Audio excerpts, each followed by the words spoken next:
Oh, yeah. So I'll give you an example. My dad could beat me without looking at the board.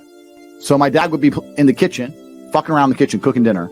I'd be in front of a chessboard in the living room, and I'd say E4. He'd say C6. Knight F3, Knight C3. God and damn. boom, and he'd smoke me without looking at the board. That's how good the bet is. It's insanity. Yeah. But I do think it's a good basis for life. There's certainly a lot of lessons in chess. There's certainly a lot you can attribute to chess from everyday life to the chessboard. And I think it's a good grounding mechanism. I enjoy to sit down for a good couple hours, win some games, lose some games. Yeah, absolutely. So I'll give you my favorite one first. Yeah. Please do. My favorite one is the difference between the king and the queen. Right? Because the king moves one square at a time. And the queen can just zip across the board. Right?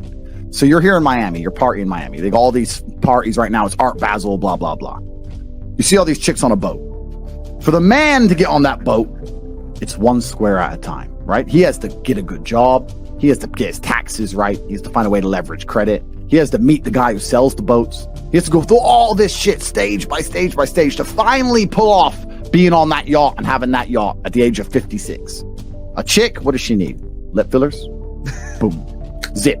On. She gets straight on. That's the difference between the king and the queen. But although the king is slower than the queen, he's the most important piece, right? The king can't die. The queen can die. The queen, sometimes you can be looking at a position and go, this is fucked up. The only way out of this is to sacrifice that bitch. Sometimes you can do it. I'll tell you a very quick story. This is a story I've never told before. When I was, how old was I? 23? When I was 23, I was dating a ballerina. She was the prima ballerina of the Cambridge Ballet School in England. And I had no money. I was a fighter, but I was coming up. I didn't really have any money. And she lived far away, like an hour and a half away, but she used to come see me, and we were good for like a year and a half. I loved this girl. Yeah.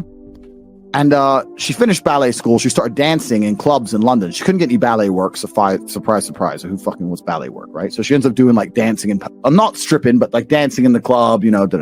So now she's around all the London money every day. She's out dancing all the time. She's up late every night,